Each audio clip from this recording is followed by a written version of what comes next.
Alors la porte de la foi, je dirais que c'est grâce à mes parents. Grâce à mes parents, donc mes parents étaient donc croyants, pratiquants, plus ma mère que mon père forcément.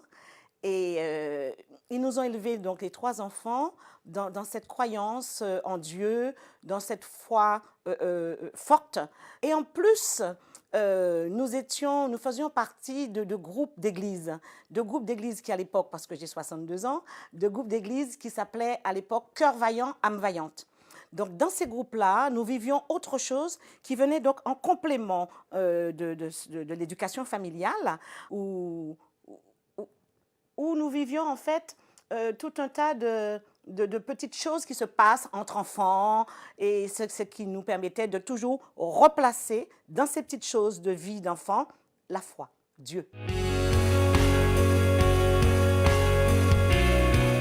En Haïti, les catastrophes qui se sont passées en Haïti, eh bien, le peuple haïtien est encore plus croyant qu'avant. Malgré cela, malgré tout ce qu'ils vivent, ils sont encore plus croyants. Mais c'est l'amour de Dieu qui existe là. Et il y a aussi amour dans toutes ces manifestations de générosité, de solidarité qui se sont mises en place autour de ces peuples qui vivent des choses dramatiques.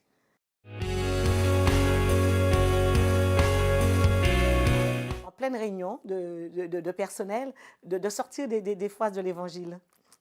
Et oui, par exemple, quand elles me disent oui, Madame Pétro, vous avez donné 3 jours pour Noël à tout le monde, alors qu'il y en a qui ont travaillé plus que d'autres. Je disais, vous ne connaissez pas la parabole de la 12e heure. Hein?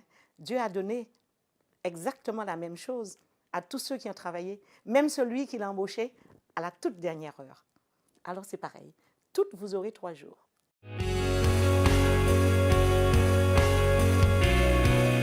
J'étais directrice de crèche aux Antilles. Dans mon équipe, il y avait des jeunes femmes qui travaillaient et qui étaient très... Elles travaillaient pourtant, mais compte tenu du nombre d'enfants, parfois, elles n'arrivaient plus avant la fin du mois à avoir de quoi nourrir leurs enfants. Et elles venaient me voir en pleurant, en me disant, Madame, je n'ai plus de quoi nourrir mon enfant. Eh bien, ça m'est arrivé de donner de l'argent. Mais personne ne le savait. Personne ne le savait parce que ça restait entre nous. Et ces personnes-là, on a eu quelque chose de très... on a eu un lien très fort parce que c'est le lien de la nourriture, le lien de la vie, en fait. Le lien de la vie.